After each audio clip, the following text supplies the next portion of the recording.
all of those things apply to the State of Israel in its treatment of the Palestinians, and yes, the government is concerned about its use of language and doesn't feel it is appropriate to even use the word apartheid when Amnesty International, the most respected human rights organisation in the world, and Human Rights Watch, within a very short period of time, issue these damning reports saying that Israel, since its foundation, has been built on a system of oppression and domination and apartheid and racism, involving the murder of unarmed, innocent civilians on a regular basis, arbitrary detention and imprisonment, land annexations, the displacement of people, the denial of basic fundamental rights to 6 million Palestinians who are displaced outside Israel and the occupied territories,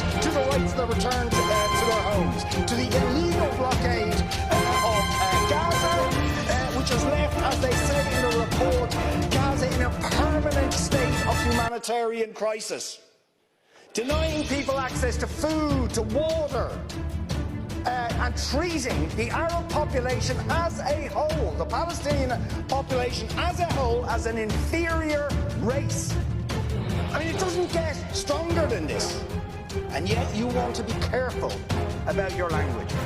You're happy to correctly use the most strong and robust language to describe the crimes against humanity of Vladimir Putin, but you will not use the same strength of language when it comes to describing Israel's treatment of the Palestinians, when it is now being documented and detailed by two of the most respected human rights organisations in the world, and indeed has been alleged by dozens and dozens of non-governmental organisations, and to be honest, anybody who looks honestly at the decades of brutal, inhumane persecution of the Palestinians, successive assaults on Gaza, the annexation of their land and territory, the systematic application of apartheid rules, don't want to even use the word apartheid.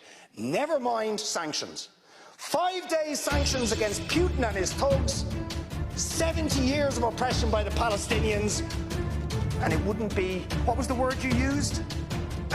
It wouldn't be helpful to impose sanctions.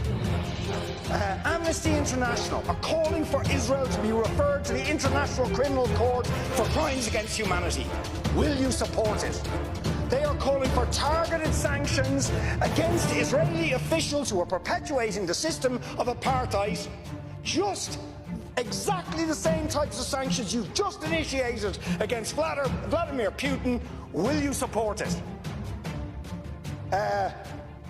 And I think the answer is clearly you're not going to. And then we ask the question, why? Why? Now you see, if you're going to have moral standards, those standards have to be consistent. Otherwise they are not standards at all, they are just cynicism. And of course we all know the reason that the standards are not consistent is because to call out the apartheid state of Israel would be to run foul of the concerns of certain states that are now presenting themselves as defenders of democracy and so on, such as the United States, the UK, Germany and other powers, whose relationship with Israel, supporting it and backing it, means that the European Union's moral credentials are bankrupted.